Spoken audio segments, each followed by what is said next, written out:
Thank you so much. Thank you, thank you.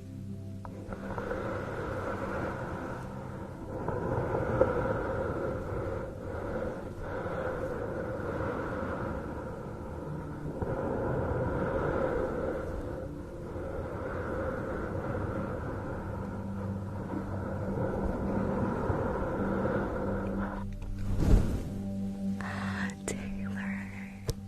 Oh my gosh, thank you so much. Thank you, Taylor, for the pearl. That was beautiful.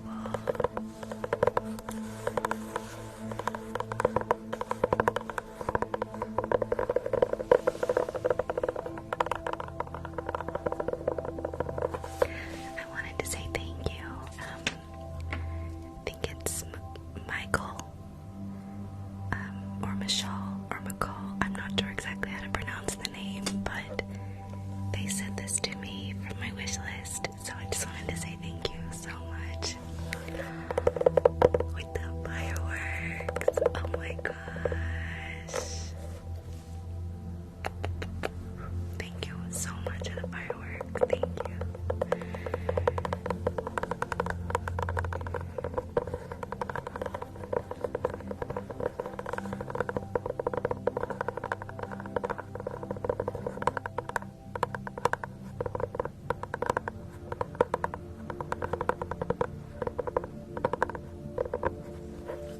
I love it. It's perfect. Makes great sounds. Super satisfying. And I got a new soda ball. And I think it sounds great.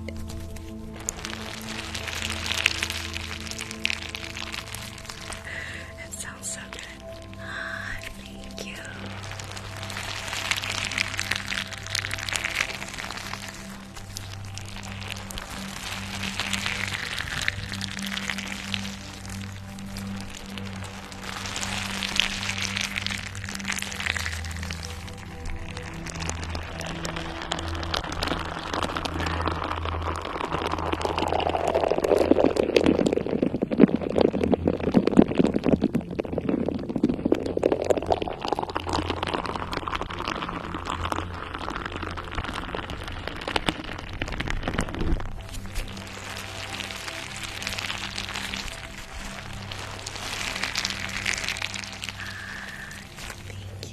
Thank you. Oh my gosh, thank you.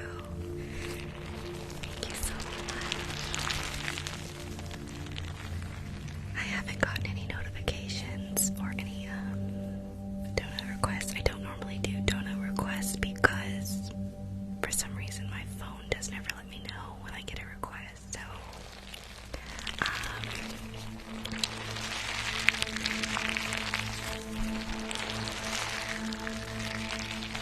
thank you. The galaxy. Thank you so much.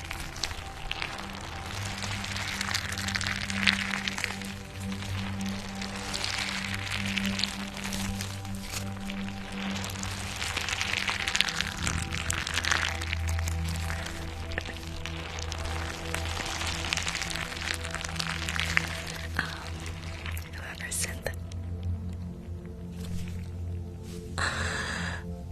oh my gosh. Rochelle. Oh my gosh. Oh my gosh. Rochelle. Holy crap. Thank you so much. Thank you. That was awesome. It's stuck.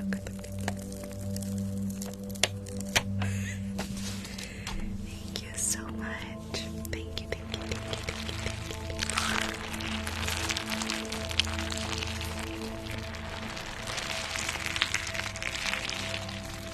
thank you. This thing better not be leaking.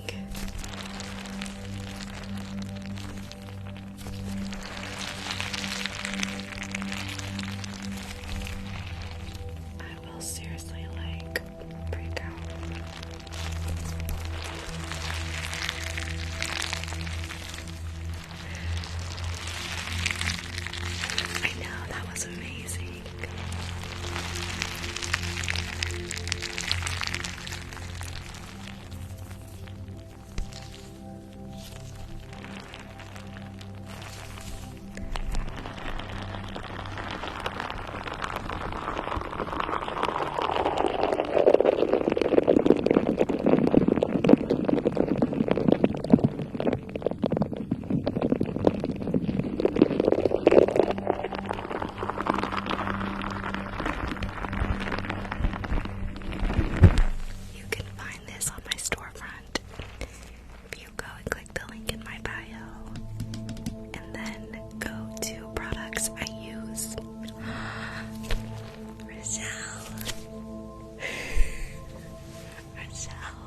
Amazon storefront.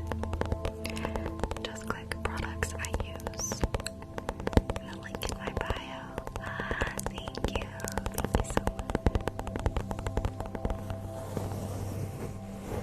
It was an Interstellar gift. It was awesome.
just click that. It's a little bell symbol at the top of my account.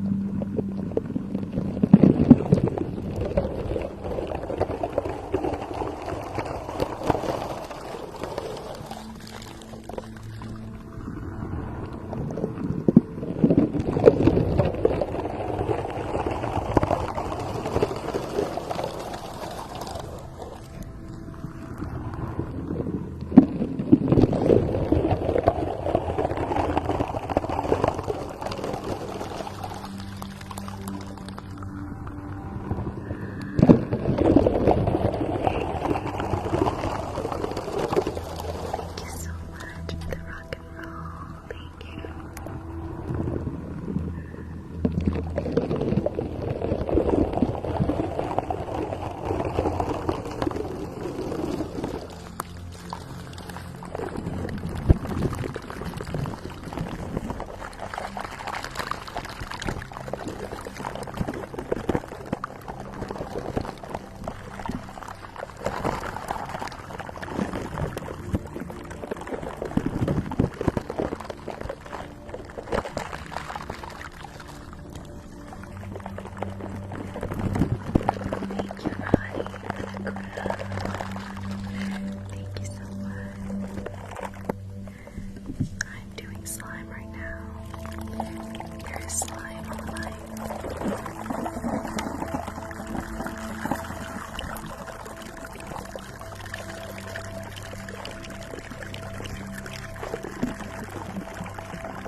Michelle, you have gifted so much. That's okay, and I'm so sorry that happened.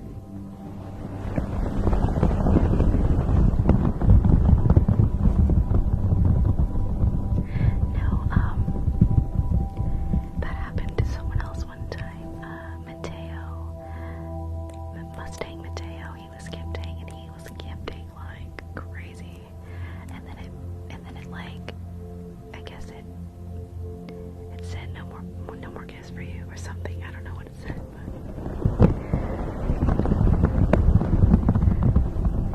it's really weird.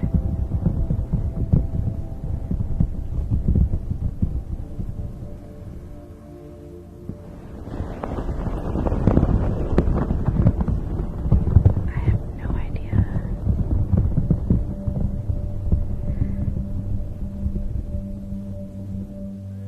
Maybe try to reinstall the app. I don't know.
touch the volume on the music, it stays the same. It's always the same.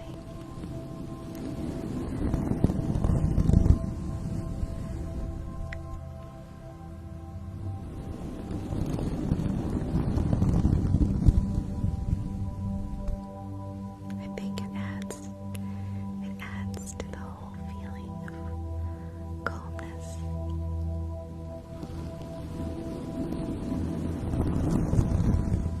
Pulling.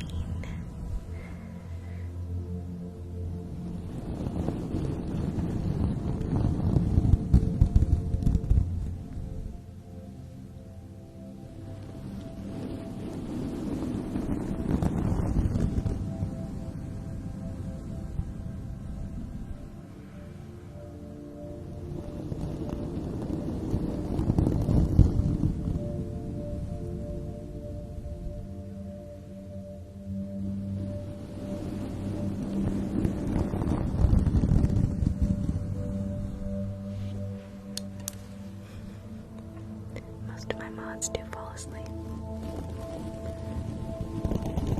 Or some of them do. And that's okay, it's totally fine.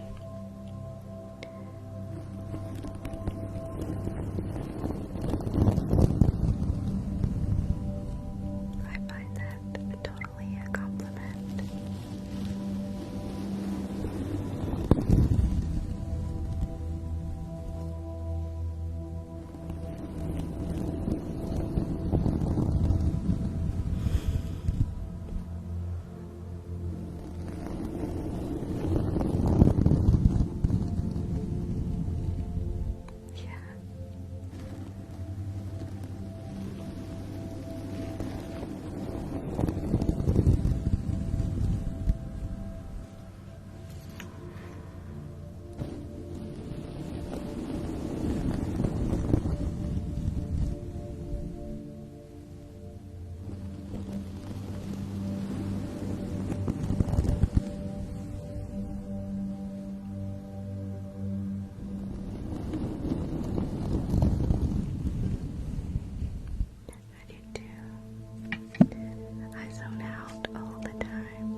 actually do smell really good. I can smell my perfume. It smells amazing. Ow! I literally just rolled my chair over my toe.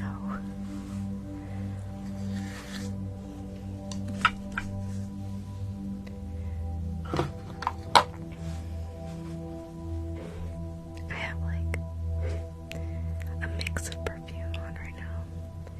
I like to mix them.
Oh my gosh, that was amazing. I love that one. I love that one.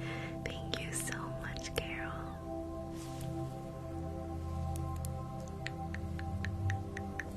Thank you, thank you,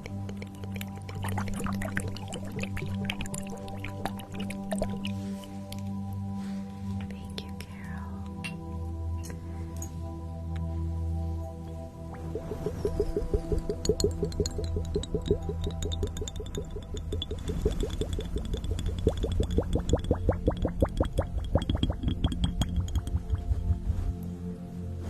Thank you.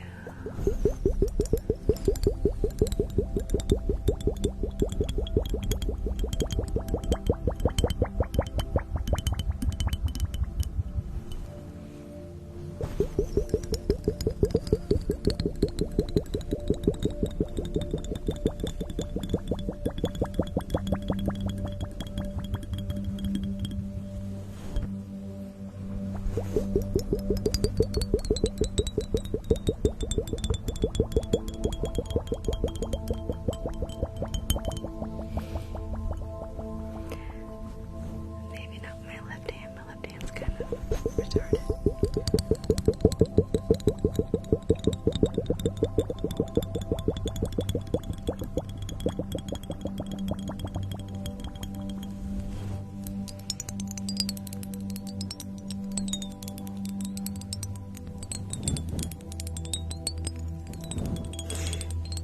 Thank you for the cactus.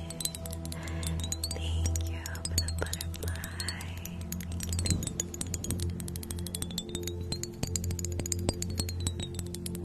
Alright.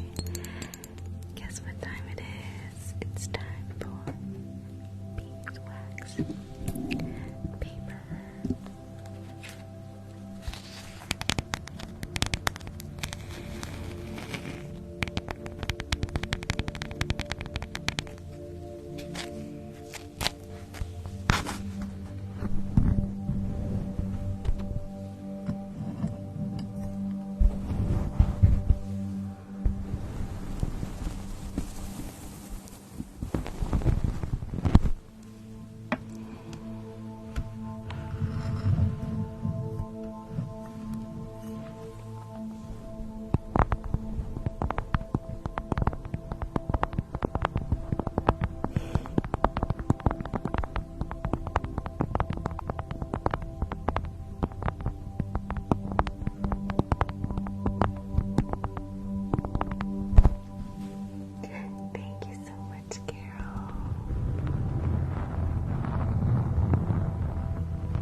used to put teal eyeliner, like turquoise eyeliner, like right in here when I was in high school.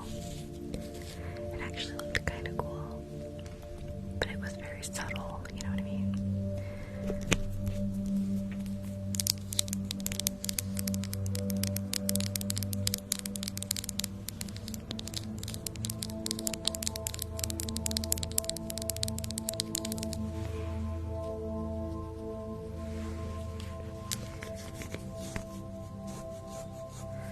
I could try it next time I go live. I'll try and do the turquoise, like in the inner corners. Alright.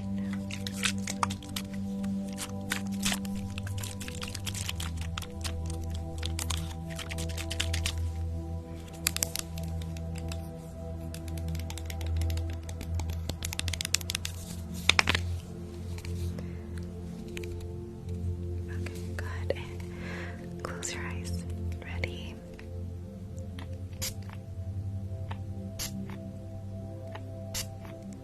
Good.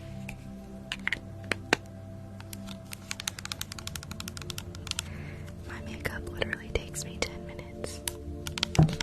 I don't do any kind of fancy contouring or anything.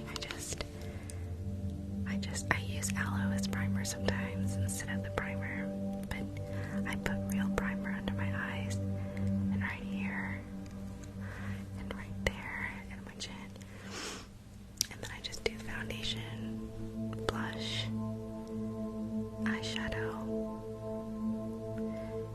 I do my wings and the eyeliner in here, and then blushes. That's it. I don't do anything crazy.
slime at 700.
least I think she's a nurse. I could have that totally wrong.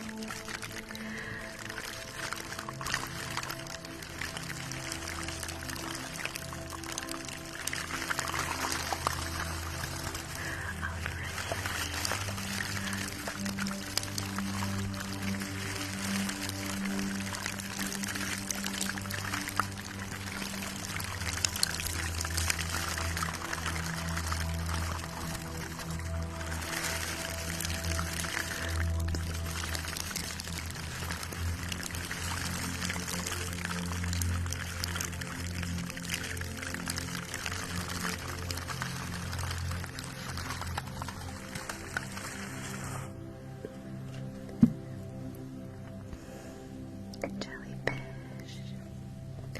Jellyfish.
Just go to my profile and click the little bell at the top. That's how you can get notification.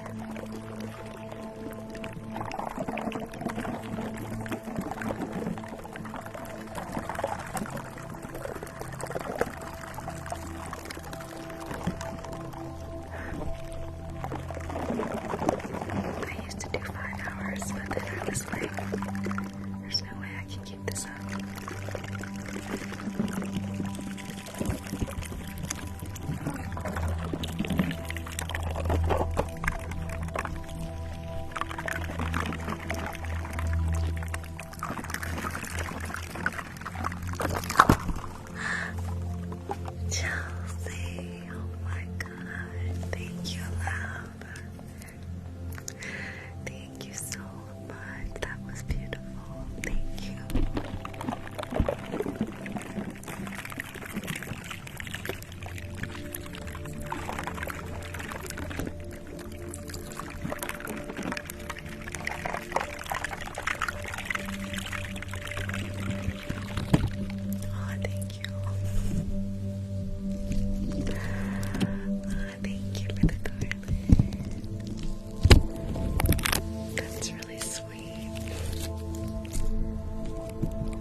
was so cool. Thank you so much.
Like, the more short videos you have, the better.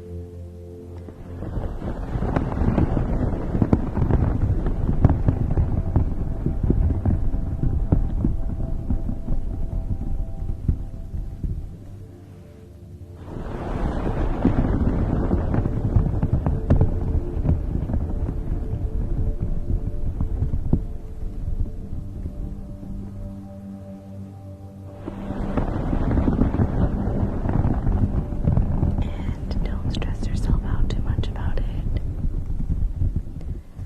Like, do it because you enjoy it, you know?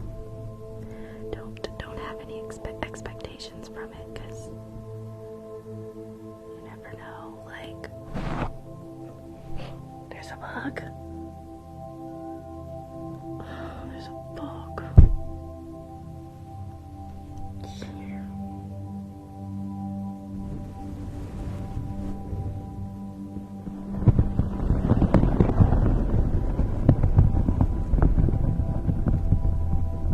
Sorry. I'm so ADD.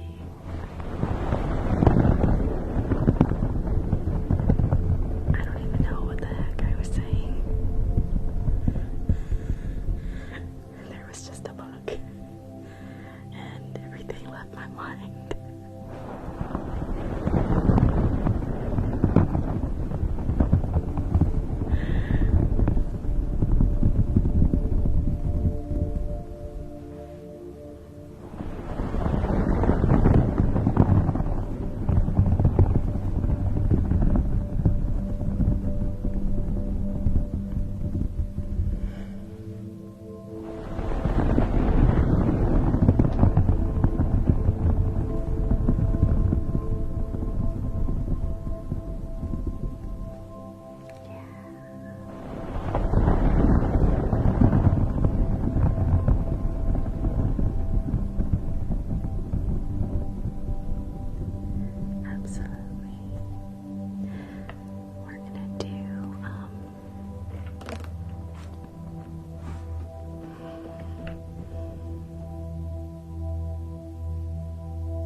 Eat a mango.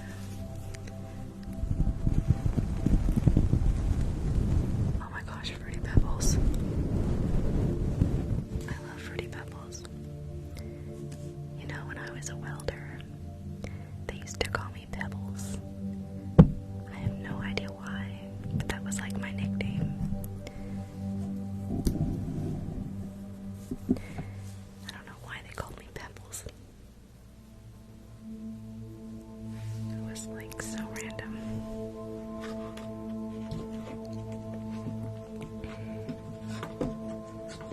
Unless it was like some kind of inside joke that I was totally not aware of.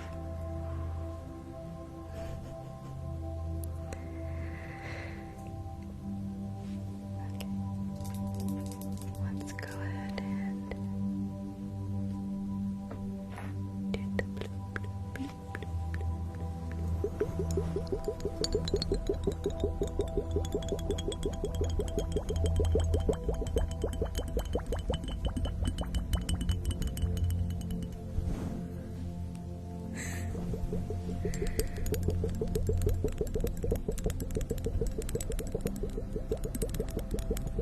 Yes, I was a welder for 10 years, and I gave it up because it was like just making me too stressed that it was affecting my health, and so I was like, I can't do this anymore.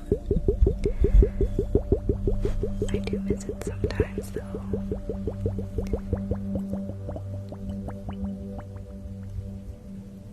Like being behind the hood.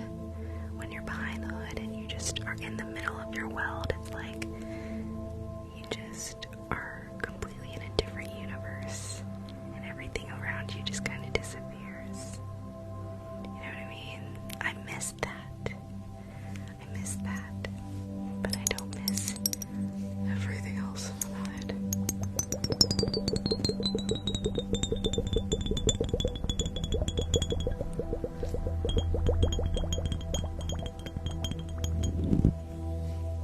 I'm 30. I was a welder since I was 19 until I was 29.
everything's gonna be tonight.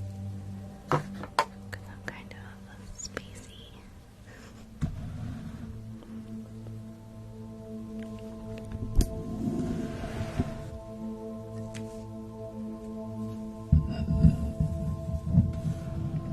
We hit 1,000,000, guys.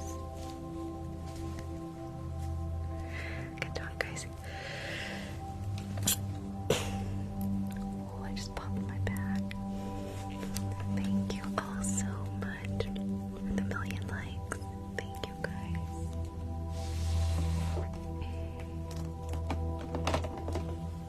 Alright.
Would you care for a lemon drop?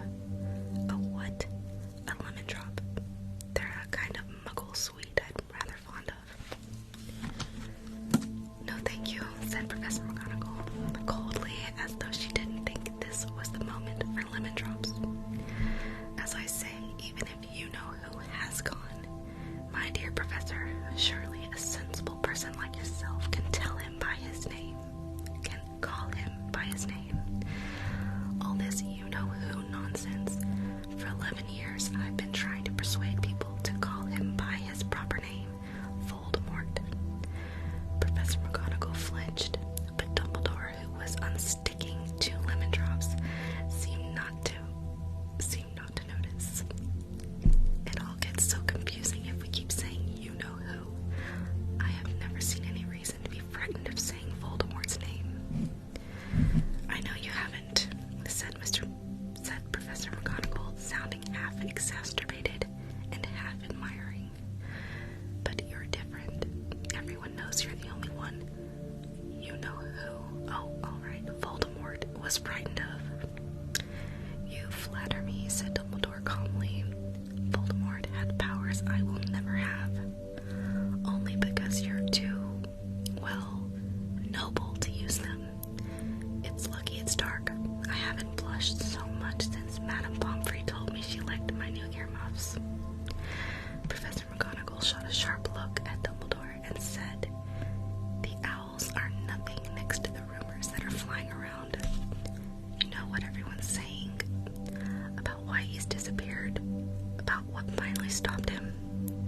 It seemed that Professor McGonagall had reached the point she was most anxious to discuss, the real reason she had been waiting on a cold, hard wall all day, for neither as a cat nor as a woman had she fixed Dumbledore with such a piercing stare as she did right now.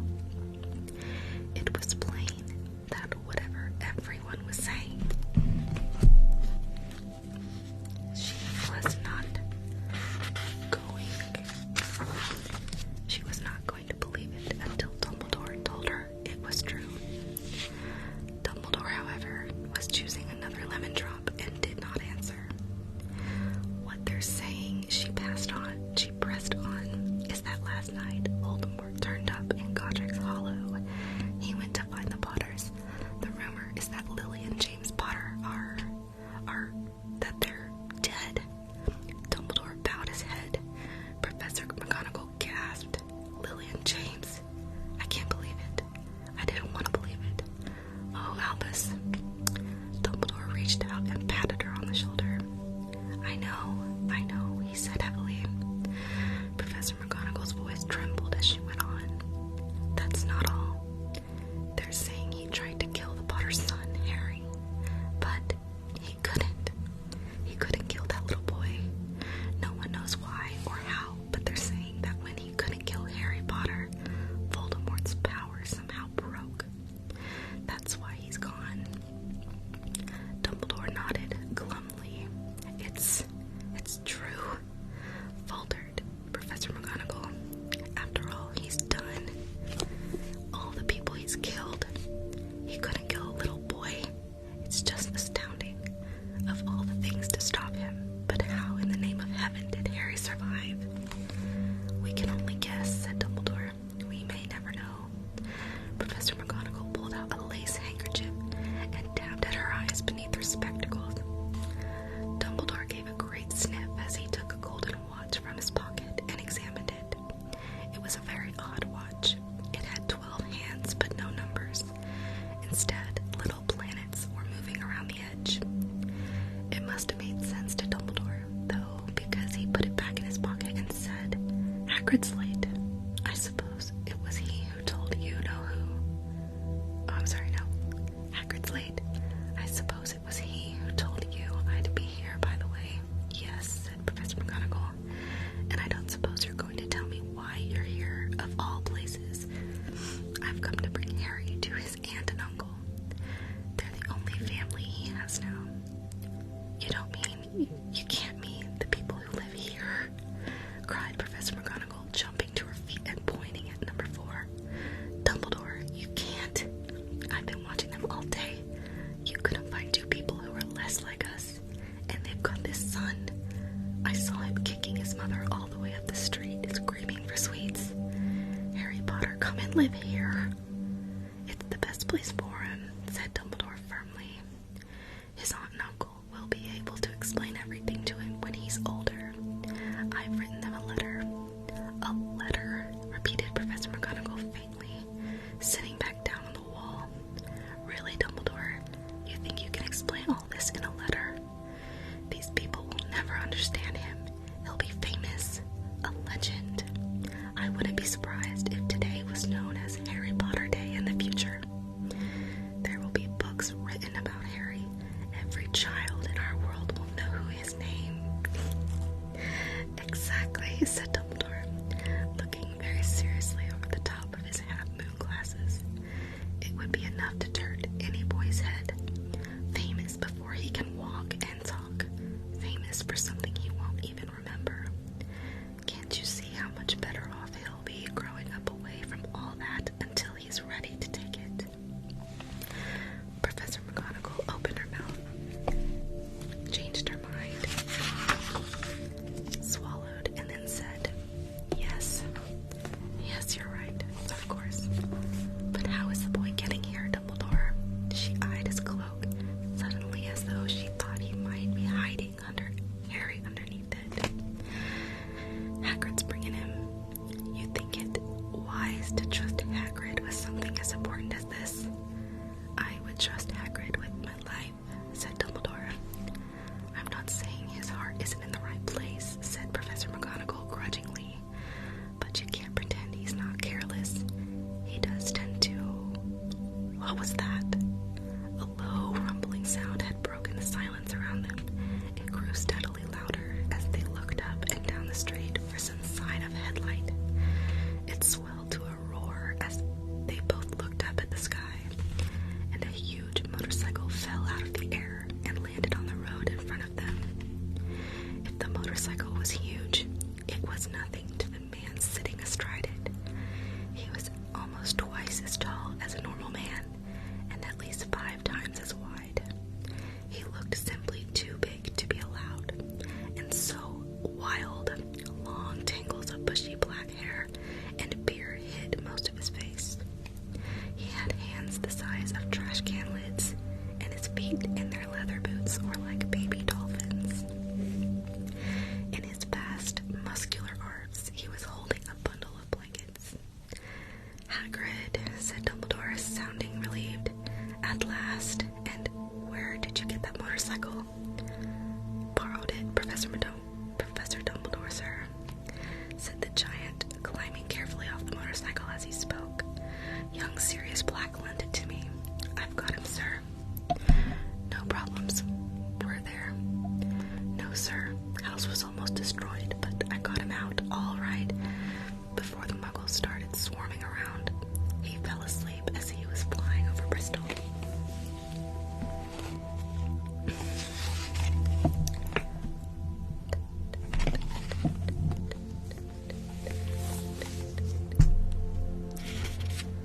Dumbledore and Professor McGonagall bent forward over the bundle of blankets. Inside, just visible, was a baby boy fast asleep. Under a tuft of jet black hair over his forehead, they could see a curiously shaped cut like a bolt of lightning. Is that where? Whispered Professor McGonagall. Yes, said Dumbledore. He'll have that scar forever. Couldn't you do something about it, Dumbledore? Even if I could, I wouldn't. Scars can come in handy. I have one myself above my left knee that is a perfect map of the London Underground. Well, give him here, Hagrid. We'd better get this over with. Dumbledore took Harry in his arms and turned toward the Dursleys' house. Could I say goodbye to him, sir? Asked Hagrid. He bent his great shaggy head over Harry and gave him what must have been a very scratchy, whiskery kiss. Then suddenly Hagrid let out a howl like a wounded dog. Shh, hissed Professor McGonagall. You'll wake the muggles. Sorry, sobbed Hagrid, taking out a large spotted handkerchief and burying his face in it. But I can't stand it.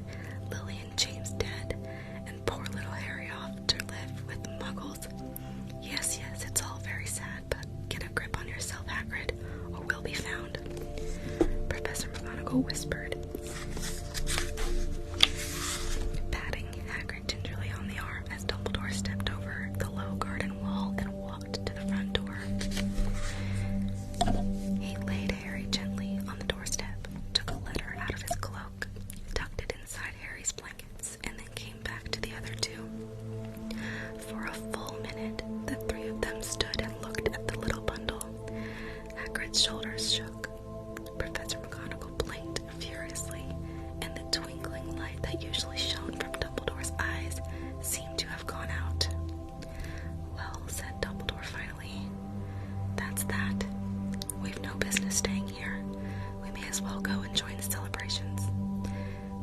said Hagrid in a very muffled voice.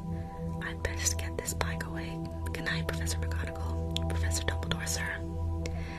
Wiping his streaming eyes on his jacket sleeve, Hagrid swung himself onto the motorcycle and kicked the engine into life. With a roar, it rose into the air and off into the night. I shall see you soon, I expect, Professor McGonagall said, Dumbledore nodding to her. No, wait. I shall see you soon, I expect, Professor McGonagall said Dumbledore, nodding to her. Professor McGonagall blew her nose in reply. Dumbledore turned and walked back down the street. On the corner, he stopped and took out the silver put-outer.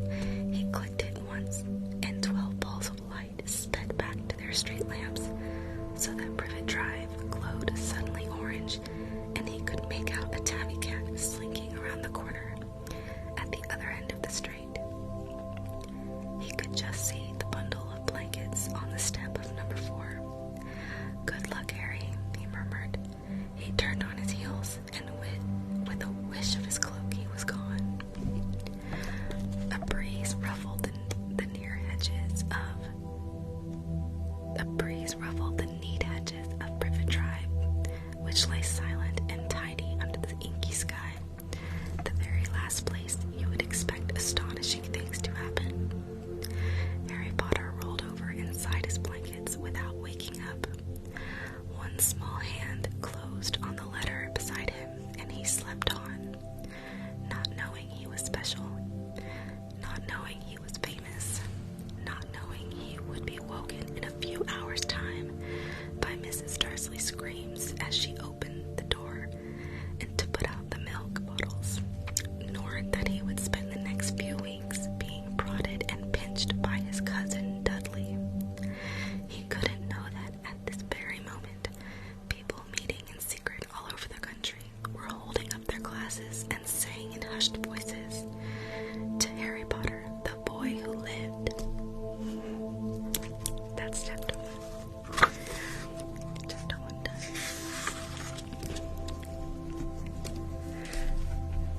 Do you want me to start on chapter 2?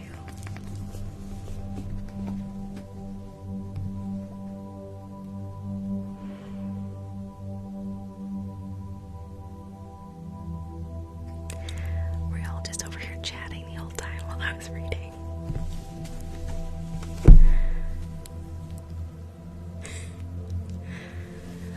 Okay, alright. Chapter 2, The Vanishing Glass.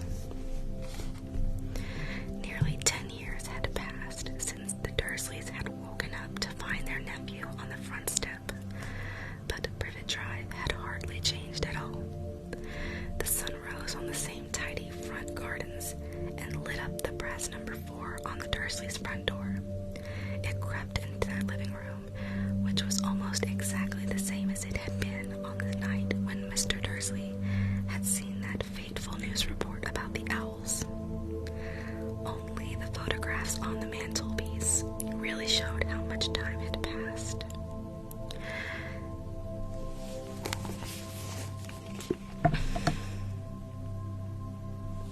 Really showed. Excuse me. I lost my place.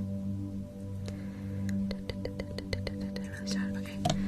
10 years ago, there had been lots of pictures of what looked like a large pink beach ball wearing different colored bonnets. But Dudley Dursley was no longer a baby, and now the photographs showed a large blonde boy riding his first bicycle on a carousel at the fair, playing a computer game with his father, being hugged and kissed by his mother. The room held no sign at all that another boy lived in the house too. Yet Harry Potter was still there, asleep at the moment, but not for long. His Aunt Petunia was awake, and it was her shrill voice that made the first noise of the day. Up! Get up! Now! Harry woke with a start. His aunt rapped on the door again. Up! She screeched. Harry heard her walking toward the kitchen, and the sound of the frying pan being put on the stove. He rolled onto his back and tried to remember the dream he had been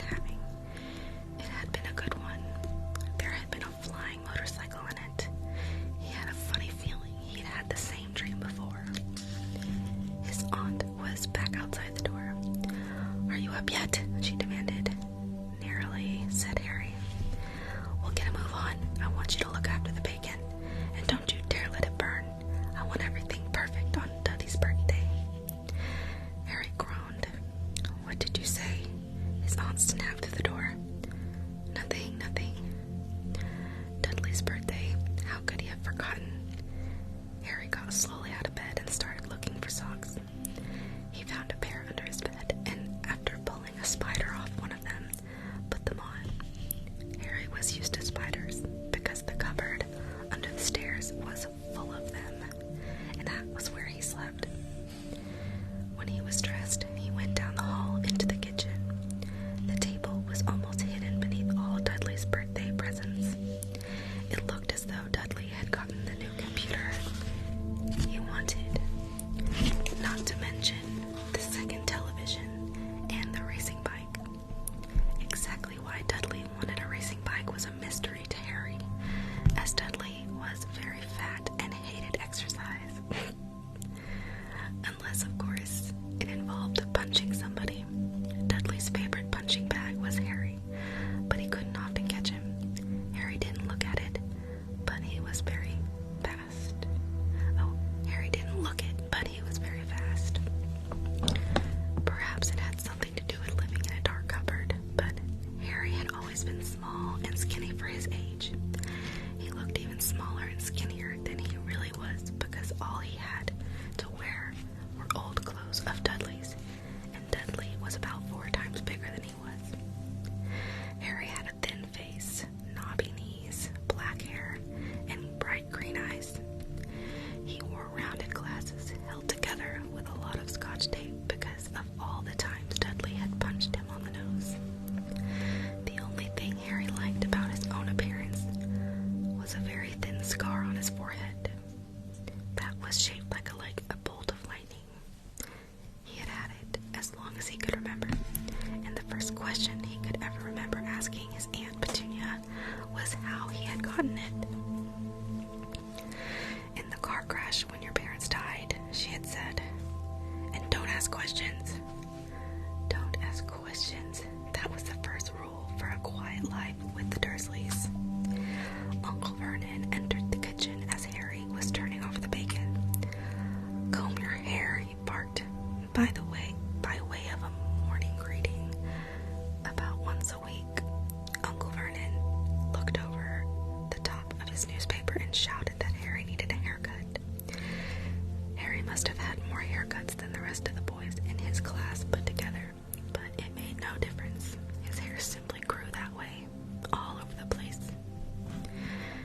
Harry was frying eggs by the time Dudley arrived in the kitchen with his mother. Dudley looked a lot like Uncle Vernon. He had a large pink face, not much neck, small, watery blue eyes, and thick blonde hair that lay smoothly on his thick, fat head. Aunt Petunia often said that Dudley looked like a baby angel. Harry often said that Dudley looked like a pig in a wig. Harry put the plates of egg and bacon on the table, which was difficult as there wasn't much room. Dudley, meanwhile,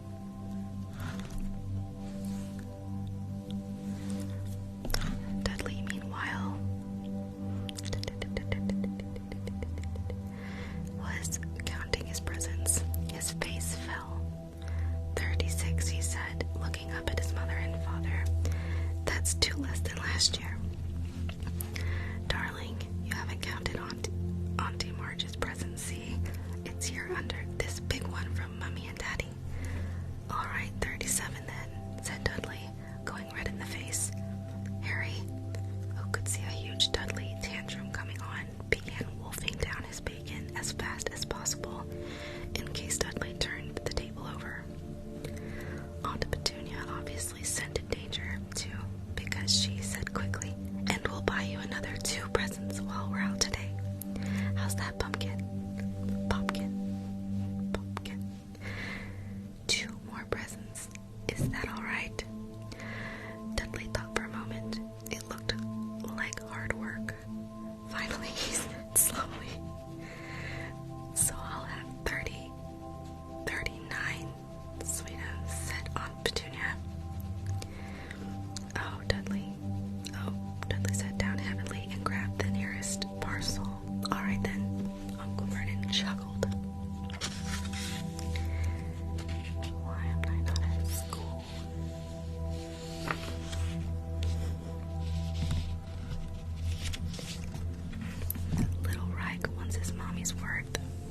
just like his father. Attaboy, Dudley. He ruffled Dudley's hair. At that moment, the telephone rang, and Aunt Petunia went to answer it while Harry and Uncle Vernon watched Dudley unwrap the racing bike, a video camera, a remote-control airplane, 16 new computer games, and a VCR. He was ripping the paper off a gold wristwatch when Aunt Petunia came back from the telephone looking both angry and worried. "Bad news, Vernon," she said. "Mrs. Figg's broken her leg. She can't take him." She jerked her head in Harry's direction. Dudley's mouth fell open in horror, but Harry's heart gave a leap. Every year on Dudley's birthday, his parents took him and a friend out for the day to adventure parks, hamburger restaurants, or the movies. Every year, Harry was left behind with Mrs. Figg, a mad old lady who lived 2 streets away. Harry hated it there. The whole house smelled of cabbage, and Mrs. Figg made him look at photographs of all the cats she'd ever owned. "Now what?" said Aunt Petunia, looking furiously at Harry as though he'd planned this. Harry knew he ought to feel sorry that Mrs. Figg had broken her leg, but it wasn't easy when he reminded himself it would be a whole year before he had to look at Tibbles, Snowy, Mr. Paws, and Tufty again. "We could phone Marge," Uncle Vernon suggested. "Don't be silly, Vernon. She hates the boy." The Dursleys often spoke about Harry like this, as though he wasn't there. Or rather, as though he was something very nasty that couldn't understand them. Like a slug. "What about what's her name? Your friend? Yvonne?" "On vacation in Majorca," snapped Aunt Petunia. "You could just leave me here," Harry put it hopefully. He'd be able to watch what he wanted on television for a change, and maybe even have a go on Dudley's computer. Aunt Petunia looked as though she'd just swallowed a lemon. "And come back and find the house in ruins," she snarled. "I won't blow up the house," said Harry, but they weren't listening. "I suppose we could take him to the zoo," said Aunt Petunia slowly, "and leave him in the car." "That car's new. He's not sitting in it alone." Dudley began to cry loudly. In fact, he wasn't really crying. It had been years since he'd really cried. But he knew that if he screwed up his face and wailed, his mother would give him anything he wanted. "Dinky Duddy Dums, don't cry. Mommy won't let him spoil your special day," she cried, flinging her arms around him.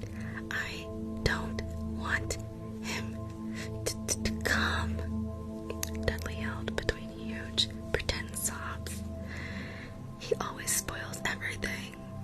He shot Harry a nasty grin through the gap in his mother's arms. Just then, the doorbell rang.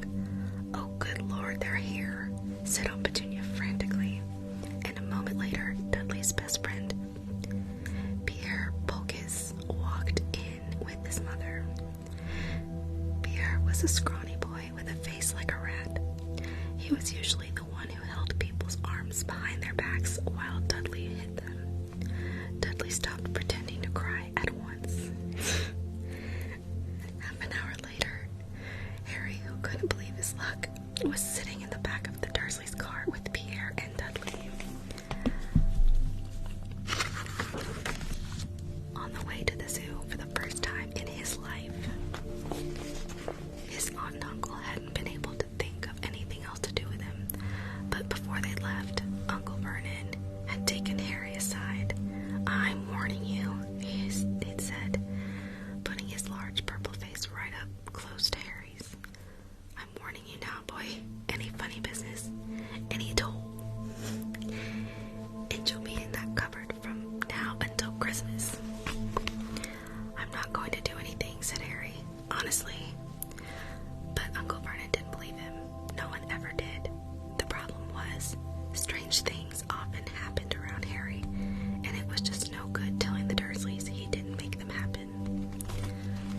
Once Aunt Petunia, tired of Harry coming back from the barber's looking as though he hadn't been at all, had taken a pair of kitchen scissors and cut his hair so short he was almost bald except for his bangs, which she left to hide that horrible scar. Dudley had laughed himself silly at Harry, who spent a sleepless night imagining school the next day, where he was already laughed at for his baggy clothes and taped glasses. Next morning, however, he had gotten up to find his hair exactly as it had been before Aunt Petunia had sheared it off. He had been given a week in his cupboard for this, even though he had tried to explain that he couldn't explain how it had grown back so quickly.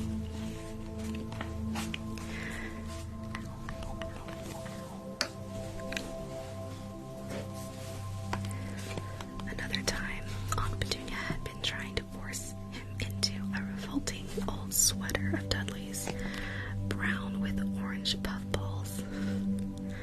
The harder she tried to pull it over his head, the smaller it seemed to become, until finally it might have fitted a hand puppet, but certainly wouldn't fit Harry.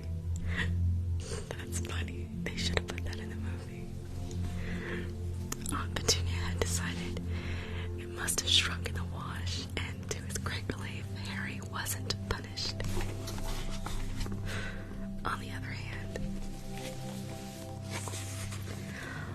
hand, he'd gotten into terrible trouble for being found on the roof of the school kitchens. Dudley's gang had been chasing him as usual when, as much to Harry's surprise as anyone else's, there he was sitting on the chimney. The Dursleys had received a very angry letter from Harry's headmistress, telling them Harry had been climbing school buildings, but all he tried to do, as he shouted at Uncle Vernon through the locked door of his cupboard, was jump behind the big trash cans outside the kitchen doors. Harry supposed that the wind must have caught him in the mid-jump. But today, nothing was going to go wrong. It was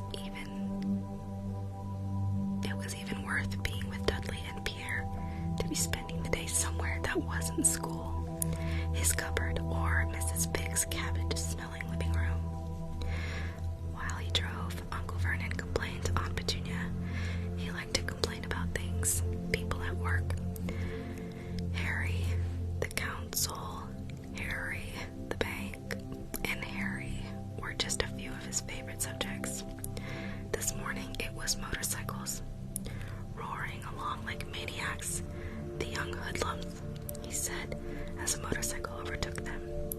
I had a dream about a motorcycle, said Harry, remembering suddenly it was flying.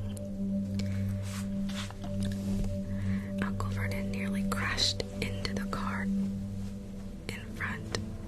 He turned right around in his seat and yelled at Harry, his face like a gigantic beet with a mustache, "Motorcycles don't fly!"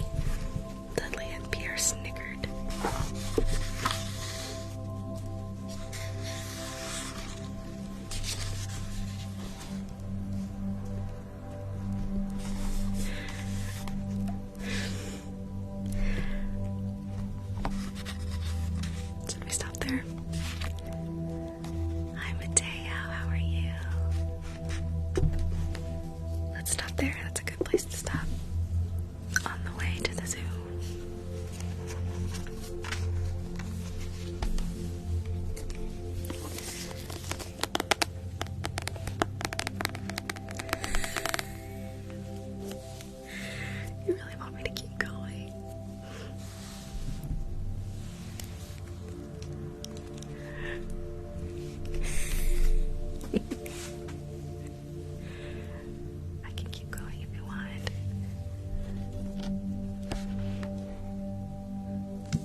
wasn't a dream or even a cartoon.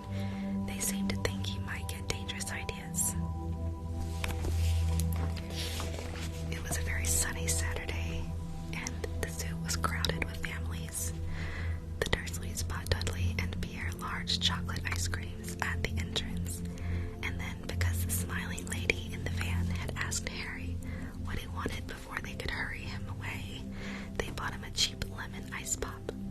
It wasn't bad either, Harry thought, licking it as they watched a gorilla scratching its head, who looked remarkably like Dudley, except that it wasn't blonde. Harry had the best morning he'd had in a long time. He was careful to walk a little way apart from the Dursleys so that Dudley and Pierre, who were starting to get bored with the animals by lunchtime, wouldn't fall back on their favorite hobby of hitting him. They ate in the zoo restaurant, and when Dudley had a tantrum because his knickerbocker glory didn't have enough ice cream on top, Uncle Vernon bought him another one, and Harry was allowed to finish the first.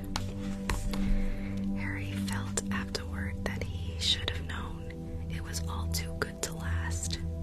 After lunch, they went to the reptile house. It was cool and dark in there, with lit windows all along the walls. Behind the glass, all sorts of lizards and snakes were crawling and slithering over bits of wood and stone. Dudley and Pierre wanted to see huge, poisonous cobras and thick, man-crushing pythons.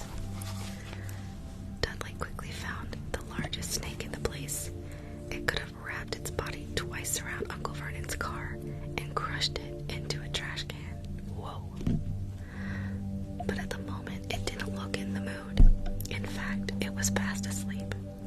Dudley stood with his nose pressed against the glass, staring at the glistening brown coils. "Make it move," he whined at his father. Uncle Vernon tapped on the glass, but the snake didn't budge. "Do it again," Dudley ordered. Uncle Vernon rapped the glass smartly with his knuckles, but the snake just snoozed on. "This is boring," Dudley moaned. He shuffled away. Harry moved in front of the tank and looked intently at the snake. He wouldn't have been surprised if it had died of boredom itself. No company except stupid people drumming their fingers on the glass trying to disturb it all day long. It was worse than having a cupboard as a bedroom, where the only visitor was Aunt Petunia hammering on the door to wake you up.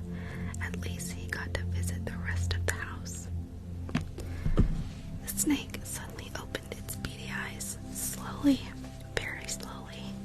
It raised its head until its eyes were on a level with Harry's. It winked. Harry stared. Then he looked quickly around to see if anyone was watching. They weren't. He looked back at the snake and winked too. The snake jerked its head toward Uncle Vernon, and Dudley then raised its eyes to the ceiling. It gave Harry... Wait, no, let me say it again, no. The snake jerked its head toward Uncle Vernon and Dudley, then raised its eyes to the ceiling. It gave Harry a look that said quite plainly, "I get that all the time."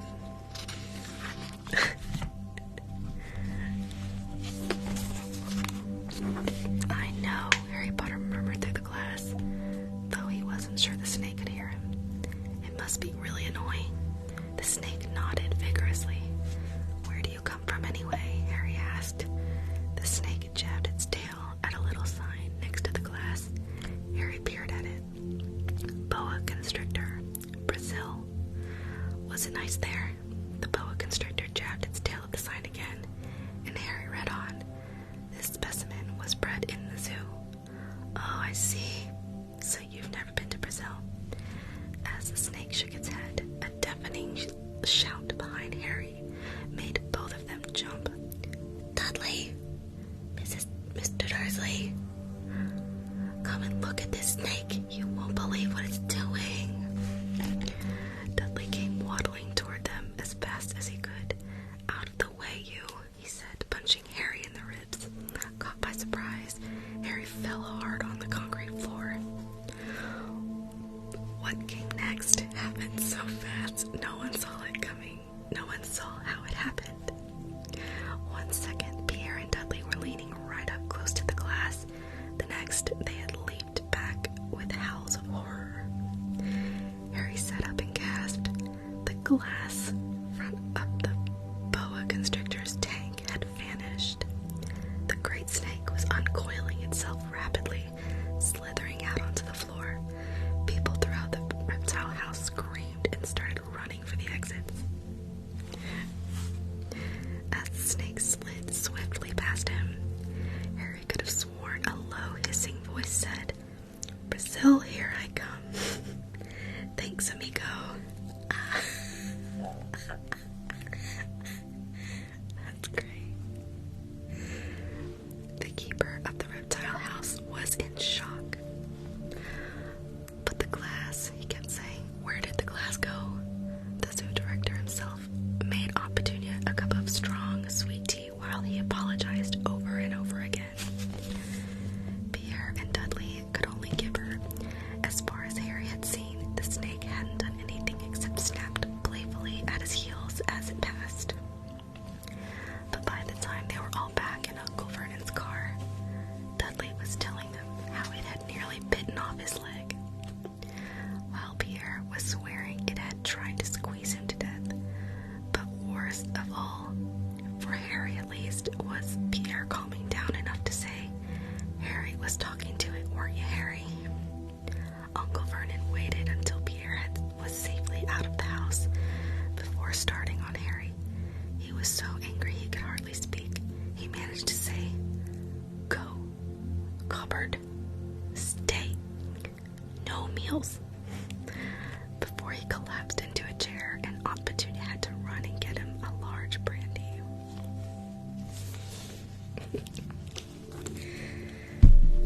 I've seen the movies. I'm literally obsessed with the movies, but I've never read the books, so this is all very new to me. Thank you so much. The story about Daytona Beach. I don't really have any stories about Daytona Beach.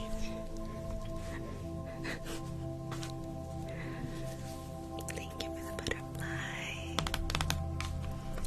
I can't wait to pick up where we left off tomorrow. I'm actually getting really into it.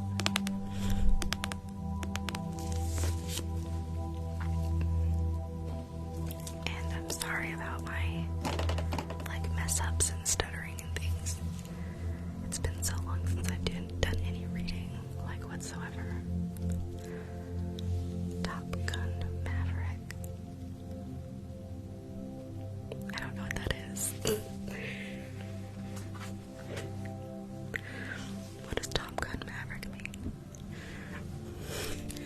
I know Top Gun is a movie, but I've never seen it.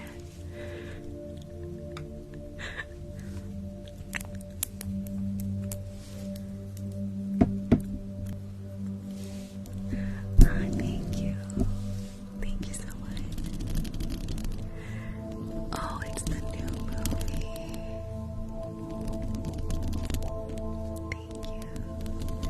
Who are we gonna rate tonight, guys?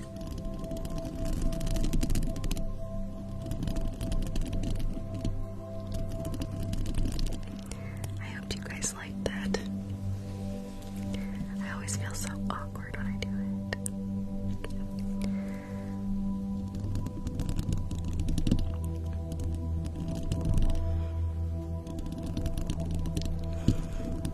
Thank you.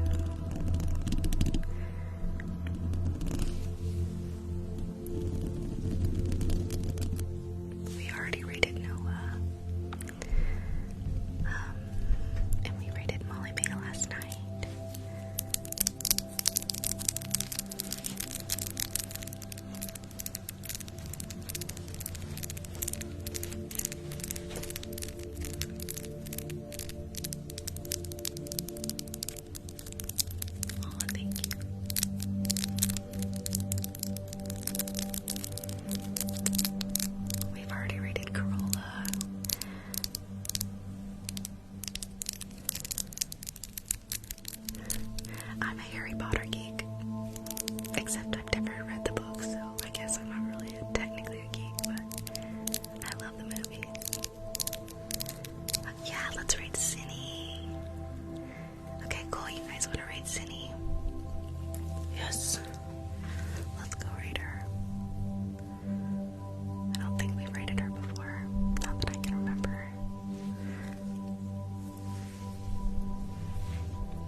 who's awake. Make sure you remember her. And let's go rate her, okay, guys? Is everybody ready?